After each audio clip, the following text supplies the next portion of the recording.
They found the phone on a Tuesday morning, hidden inside a mattress in a maximum security prison cell.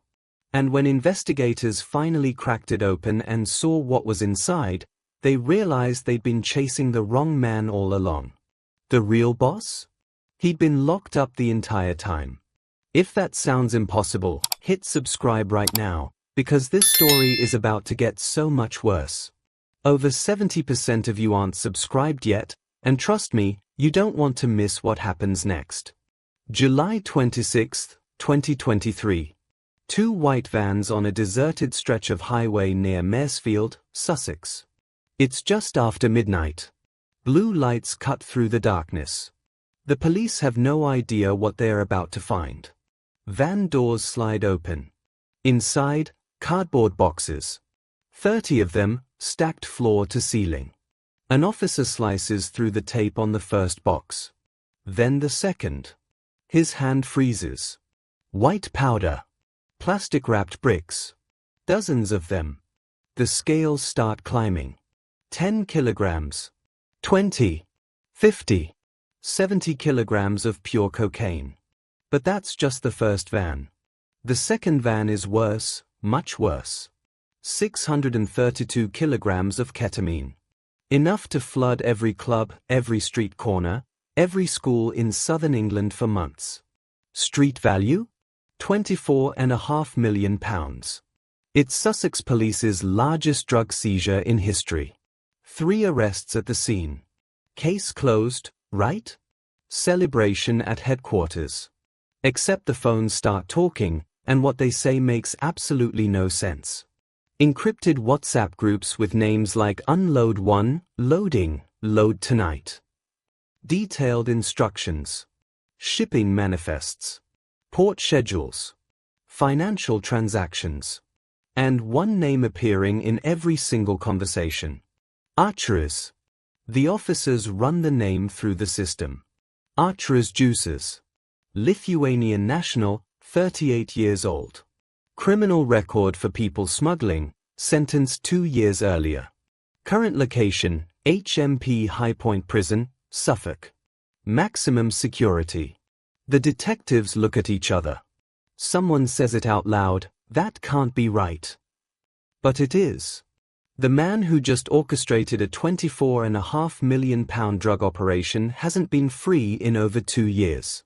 He did it from behind bars, using a phone that shouldn't exist, in a cell that's supposed to be secure, under 24-hour watch, surrounded by concrete and steel and guards. And here's the thing that keeps investigators up at night. If he could do this once, how many times did he do it before? Because when they finally find that phone hidden in his mattress months later and download everything on it, they discover hundreds of voice notes, hundreds of messages, evidence of shipment after shipment after shipment. The one they caught? That was just the one they caught. So let me ask you something. What's more dangerous, a criminal on the streets, or a criminal who's already been caught, already been sentenced, already been locked away, and is still running an empire? This is the story of Arturas Jusas, the man who turned his prison cell into a corner office, who built a drug network spanning 3 countries while serving time for a completely different crime, who thought the walls would protect him. They didn't. Now, before we go any further, I need you to understand something. This isn't just one man's story. This is happening right now in prisons across the UK. Over 300 mobile phones are found every single week. That's not a typo. 300 per week. And those are just the ones they find. So if you want to see how deep this really goes, subscribe and turn on notifications, because we're about to expose an entire system that's failing us. Sussex police had been tracking suspicious shipments through Newhaven port for weeks. The intelligence was solid.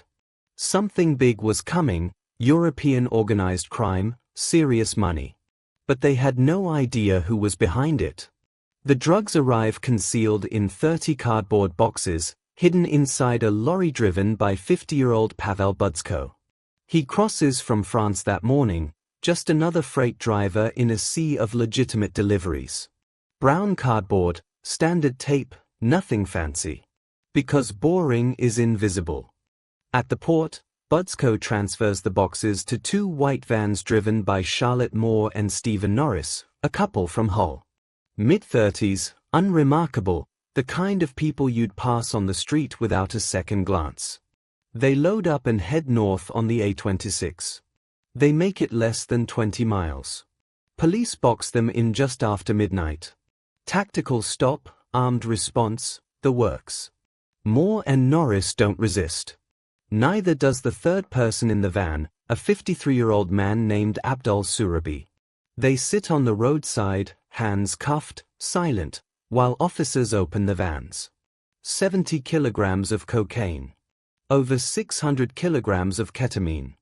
Enough ketamine to supply the entire southeast of England for months. Enough cocaine to destroy countless lives. The three suspects are separated, taken to different interview rooms. And each one says exactly the same thing: "This isn't my operation. I'm just hired help." The detectives don't believe them. Not at first. Everyone says they're just hired help. But then they check the phones. Moore's phone lights up like a Christmas tree. Encrypted apps, WhatsApp groups with strange names, messages in coded language. The package arrives tomorrow. Use 2 vehicles, not 1. Product quality confirmed. And in every conversation, every thread, every group chat, one name keeps appearing. Arturas. Not giving orders directly, not typing paragraphs. Just short voice notes. Instructions, corrections, logistics. Always in control, always one step ahead. The detectives run the name. Arturas Jusas. And when the results come back, someone in the room actually laughs because it has to be a mistake. Arturas Jusas is in prison. Has been since December 21, 2021. Sentenced to 9 years and 9 months for conspiracy to traffic 69 Albanian migrants into the UK on a fishing boat. He's locked up in HMP Highpoint in Suffolk. A Category C prison. Not maximum security, but secure enough. High walls, barbed wire, CCTV, guards. And yet the phone evidence is undeniable. The messages are timestamped July 26, 2023, the same day as the arrest. Messages sent while Jusas is supposedly secure in his cell. One detective says what everyone's thinking: how the hell is he doing this? The answer is simpler than anyone wants to admit. Mobile phones. Smuggled iPhones, to be exact. Rotated regularly, hidden carefully, used constantly. And before you ask, yes, this happens all the time. Over 300 mobile phones are found in UK prisons every single week. And those are just the ones they find. Experts estimate 3 times that number remain undetected. They get in 4 main ways. Drones fly them over walls at night. Corrupt staff smuggle them in for cash. Visitors pass them during contact hours. Or the simplest method, someone throws a package over the fence in the dark. A single smartphone in prison can sell for £1,000. That's the going rate. Because for inmates, a phone isn't just valuable. It's power, it's connection, it's business. And for someone like Arturas Jusas, a phone is everything. But we're getting ahead of ourselves. To understand how Jusas ends up orchestrating drug empires from prison, we need to go back. Back to 2020, back to the crime that puts him there in the first place. Because Jusas isn't a drug trafficker, not originally. He's a people smuggler. December 2020. The English Channel. A dilapidated 30-meter fishing trawler called the Smuggling, loaded with 69 Albanian migrants packed below deck, crossing from Belgium in rough seas, each one paying thousands of pounds for the chance at a new life in the UK. Jusas is part of the crew, part of the gang. Not the leader, but close enough. And he's good at it, good enough that he gets cocky. British Border Force intercepts the boat. All 69 migrants are detained. The crew is arrested. And when investigators search Jusas's phone, They find audio messages, voice notes where he brags about the operation. In one message, clear as day, Jusas says, "Every week, 50 people. Easy money." The evidence is overwhelming. On December 21, 2021, Arturas Jusas is sentenced to 9 years and 9 months in prison. Conspiracy to traffic human beings. A serious offense, a life-changing sentence. He's sent to HMP Highpoint in Suffolk. And that's where most stories would end. Criminal caught, criminal sentenced, criminal locked away. Society protected, justice served. But Jusas sees prison differently. He sees an opportunity. Now, pause for a second and think about this. You're a convicted people smuggler with contacts across Europe. You know how to move things across borders. You understand logistics, shipping routes, customs procedures, how to hide cargo in plain sight. And now you're locked in a building where nobody expects you to be a threat anymore because you're already caught, already punished, already contained. Except you're not. Not really. Because you have something they don't know about. You have a phone. And if you're wondering how someone could be this bold, this reckless, this stupid, stick with me, because the sentencing at the end is going to make you question everything about our justice system. With that phone, Jusas gets to work. By early 2022, just months into his sentence, Jusas has made new contacts. Drug suppliers in France and Belgium. Cocaine wholesalers with South American connections. Ketamine producers from European labs. He pivots from people to product, from migrants to narcotics. Because the infrastructure is the same, the routes are the same, the methods are the same. Only the cargo changes. And the profits? The profits are so much bigger. May 2023. The first major shipment. 107 kilograms of pure cocaine, concealed in a lorry, brought through New Haven port, transferred to distribution networks in England. It works perfectly. Nobody suspects a thing. The cocaine hits the streets, the money flows back through shell companies and gold merchants in Hatton Garden. And Jusas, sitting in his cell in Suffolk, orchestrates everything through WhatsApp voice notes. He learns from that first success. Refines the operation. Recruits better people. Establishes encrypted communication groups. Develops coded language. Improves the smuggling techniques. By July 2023, he's ready for something bigger. Much bigger. 700 kilograms. Cocaine and ketamine. Street value, £24.5 million. The lorry crosses from France. The boxes look legitimate. Brown cardboard, standard shipping tape. Boring. Invisible. Just like Jusas instructed. But this time, someone's watching. Sussex police have picked up chatter. Intelligence suggests a major shipment is coming through New Haven. They don't know who, they don't know when exactly, but they are ready.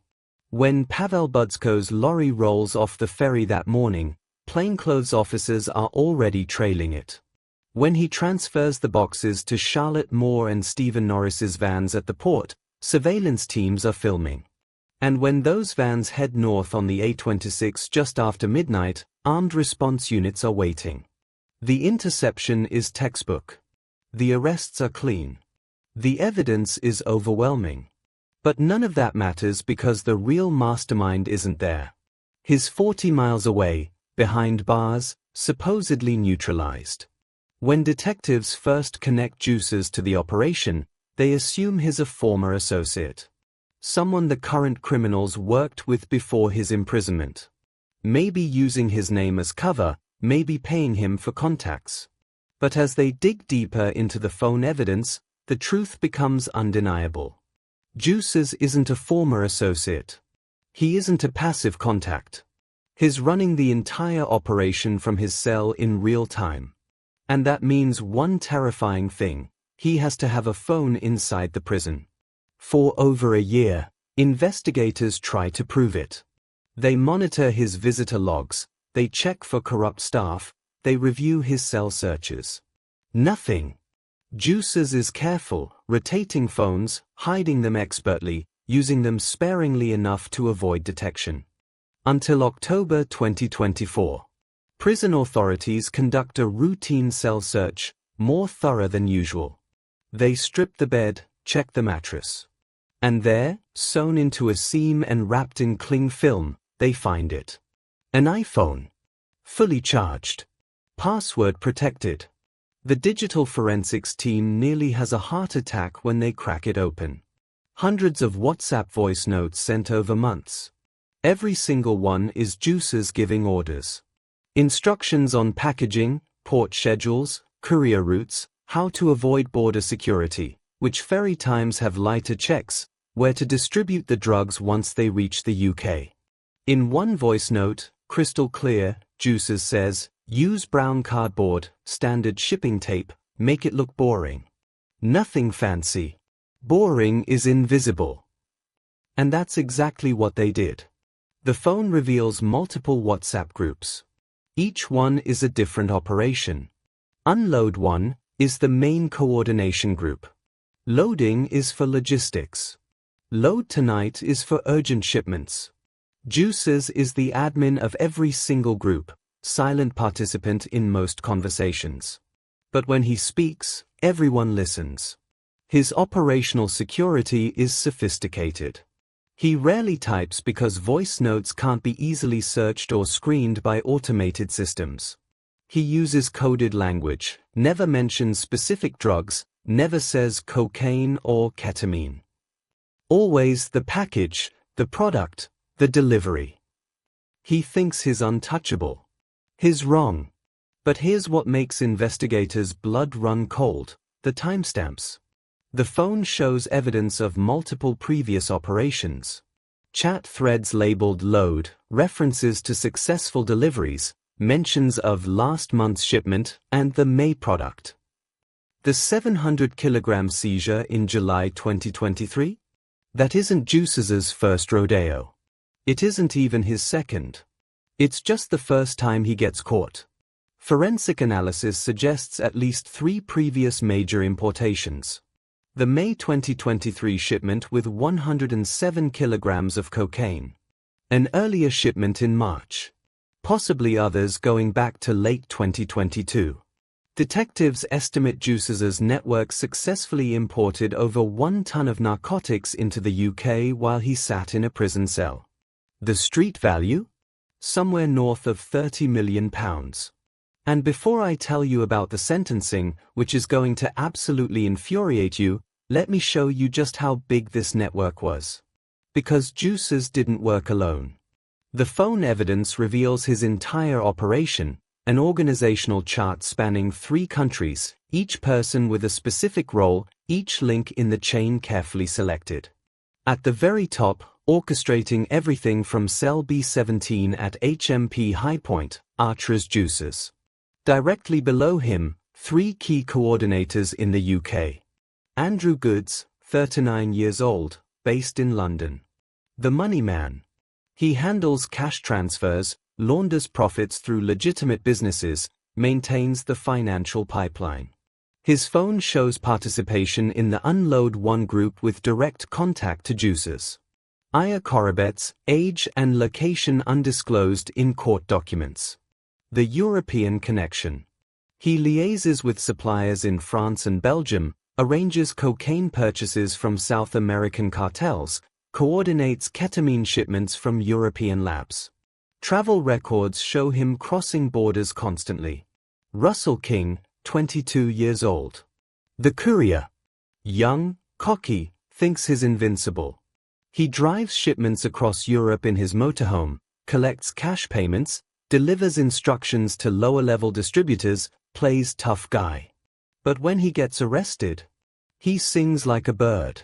Below them, the transport and distribution network. Pavel Budsko, 50 years old, professional lorry driver. He brings the shipments through New Haven port hidden among legitimate freight. His job is simple: get the product into the UK without raising suspicion. For months, he succeeds. Charlotte Moore and Stephen Norris, 32 and 36, a couple from Hull. They collect the drugs at the port, transfer them to distribution networks in northern England, keep a low profile, live modestly. Until the night everything comes crashing down. Kirill Lapsu, 42 years old, connected through DNA evidence. His fingerprints are on packaging from the May 2023 shipment. 107 kilograms of cocaine. That shipment makes it through, gets distributed across England, devastates communities. And Lapsu thinks he's gotten away with it. The drugs come from two primary sources. High-purity cocaine from South American cartels channeled through European middlemen in France. Ketamine from clandestine laboratories in Belgium and the Netherlands. The logistics are brilliant. Everything moves through legitimate freight channels, hidden in plain sight. Brown cardboard boxes, standard shipping tape. Boring. Invisible. Profits are laundered through a Hatton Garden gold merchant. Cash arrives in duffel bags, gold gets purchased, gold gets sold, clean money emerges on the other side. Millions of pounds flowing back to Jusas' network. And all of it controlled by voice notes sent from a prison cell. Now, if you're thinking this sounds like something out of a movie, you're right. Except it's real. And it's happening in prisons across the UK right now. So if you want to stay informed about cases like this, hit that subscribe button and turn on notifications. With the phone evidence finally in hand, Sussex Police launches a coordinated takedown. Multi-agency operation. Sussex Police Serious Organised Crime Unit, Yorkshire and Humber Regional Organised Crime Unit, National Crime Agency. Coordinating across jurisdictions, timing the arrests perfectly. The net closes in waves. Wave 1, July 26, 2023. Charlotte Moore, Stephen Norris, and Abdul Surabi arrested at the scene. Caught red-handed with the drugs. No escape. Wave 2, September 28, 2023. Pavel Budsko makes his fatal mistake. After fleeing the initial arrest, he lays low for weeks. Then, thinking enough time has passed, he tries to enter the UK again through Dover Port. Border Force flags his name instantly. He's arrested the moment he steps off the ferry. Wave 3, November 16, 2023. Andrew Goods, the money man. Essex police have been watching him for months, waiting for the right moment. They strike when Goods meets with Russell King in a car park. King hands him a bag. Goods takes it. Surveillance teams move in. Inside the bag, £19,800 in cash. 20s and 50s. Drug money. Goods tries to claim he's just holding it for a friend. His phone tells a different story. Wave 4, August 24, 2024. Russell King, the courier, the cocky 22-year-old who thinks he's untouchable. He's been in Europe for weeks, living it up, spending money he shouldn't have, driving his motorhome across the continent, playing the good life. When he tries to re-enter the UK, customs officers pull him for a routine search. They find a hidden compartment behind a false panel, professionally installed. Inside, 100 kilograms of ketamine. Vacuum sealed. Ready for distribution. Street value, over £1 million. King panics, starts talking immediately, gives up names, confirms the network, admits to multiple previous runs. He thinks cooperating will save him. It doesn't. The final arrests come through forensic evidence. Kirill Lapsu's DNA on the May 2023 cocaine packaging. Aya Korobetsa's financial records showing suspicious transfers and constant cross-border travel. By early 2025, all 8 suspects are in custody. Over 700 kilograms of drugs seized across multiple operations. Nearly £100,000 in cash recovered. An international smuggling network completely dismantled. And in the center of it all, in his cell at HMP Highpoint, Arturas Jusas. April 8, 2025. Lewis Crown Court, sitting at Hove. The trials begin. Some defendants plead guilty immediately, hoping for reduced sentences, hoping for mercy. Others fight, claim they're innocent, claim they've been set up, claim the evidence is circumstantial. The evidence isn't circumstantial. Abdul Surabi, the man arrested at the scene with Moore and Norris, claims he's just in the wrong place at the wrong time. Doesn't know what's in the vans, just hitching a ride home. After a 4-week trial, the jury believes him. He's acquitted. Everyone else? Not so lucky. June 27, 2024. The first sentencing hearing. Charlotte Moore, 13 years imprisonment. Stephen Norris, 10 years imprisonment. Pavel Budsko, 9 years imprisonment. Kirill Lapsu, 9 years imprisonment. Combined, 41 years behind bars. But those are the lower-level players, the couriers, the transporters, the hired help. The real sentences come on July 8, 2025. Russell King, the 22-year-old courier who got caught with 100 kilograms in his motorhome, who panicked and cooperated and gave up everyone's names hoping it would help him. 22 years imprisonment. Andrew Goods, the money man, caught with cash in a car park, his phone full of incriminating messages. 18 years imprisonment. Aya Korobets, the European connection, the man who liaised with cartels and coordinated shipments across borders. 16 years imprisonment. Combined, 56 years.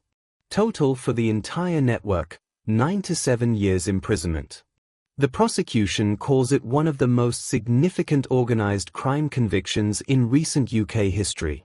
The judge calls it a sophisticated international drug trafficking operation that threatened communities across England. The courtroom is packed. Press, families, victims, law enforcement. Everyone's waiting for the final sentencing, the one that matters most. The mastermind. Arturas Jusas. September 3, 2025.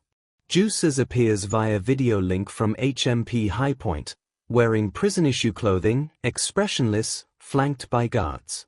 The judge spends 20 minutes summarizing the case. The scope of the operation. The sophisticated use of technology. The flagrant disregard for the justice system. The fact that Jusas orchestrated this entire criminal enterprise while already serving a sentence for a previous crime. The judge acknowledges the severity, calls it unprecedented, calls it a mockery of the prison system, calls it a direct threat to public safety. And then the judge hands down the sentence. 6 years and 4 months imprisonment. The courtroom erupts. Whispers, gasps, people shaking their heads in disbelief. 6 years and 4 months. To be added to his existing sentence. To be served concurrently. His couriers get decades.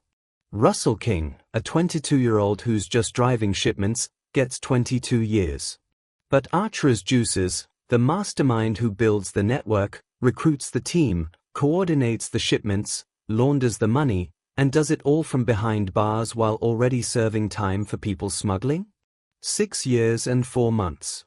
And there's one more detail, one more insult to the victims, to the communities devastated by those drugs, to the law enforcement officers who spent years building the case. As part of his sentence, Jusas is to be deported to Lithuania upon release.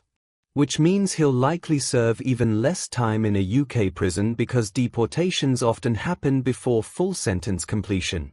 Russell King will be eligible for parole in 2036. 11 years from now. Arturas Jusas will be eligible for parole in 2028. 3 years from now. Let that sink in. A man runs a £24.5 million drug empire from inside a prison cell. Uses phones that should never exist in a supposedly secure facility. Coordinates international trafficking while serving time for a completely different crime. Shows absolute contempt for the law, for his punishment, for society. And he gets 6 extra years. Now, if that makes your blood boil, drop a comment below. Tell me, is 6 years enough? Because I want to know what you think. And if you're as outraged as I am, Make sure you're subscribed so you don't miss the next investigation. So what does this tell us? It tells us prison phone smuggling isn't just a problem, it's an epidemic. Over 15,000 mobile phones were seized in UK prisons in 2024. 15,000. And experts estimate 3 times that number are still inside, undetected. It tells us our most dangerous criminals can continue operating from behind bars with near impunity. It tells us that even when they are caught, even when the evidence is overwhelming, even when they orchestrate crimes from prison itself, the penalties are shockingly light. Arturas Jusas isn't unique. He's not some criminal mastermind who found a one-time loophole. He's just the one who got caught. Right now, across UK prisons, there are dozens of similar operations running. County lines drug networks controlled from cells. Gang leaders ordering hits via WhatsApp. Fraudsters running scams. All using smuggled phones. And until the system changes, signal blocking technology, comprehensive body scanners, harsher penalties for crimes committed during imprisonment, this will keep happening. Arturas Jusas remains in HMP Highpoint, Suffolk. Cell B17. The same cell where he ran his empire. He'll be eligible for parole in 2028. That's 3 years from now. 3 years until a man who proved he can orchestrate international drug trafficking from behind bars might walk free. 3 years until he's deported to Lithuania, beyond the reach of UK authorities. 3 years. So here's the question nobody wants to ask but everyone should be asking. If prison can't stop him, what will? Let me know in the comments what you think should happen to criminals like this. Should sentences for crimes committed in prison be harsher? Should phone smuggling carry mandatory additional time? I'm reading every comment. And if this case shocked you, you need to see what I'm working on next. A corrupt prison guard who smuggled drugs, phones, and weapons for 15 years before anyone caught him. Thanks for watching, stay safe, and remember, sometimes the most dangerous criminals aren't the ones on the streets.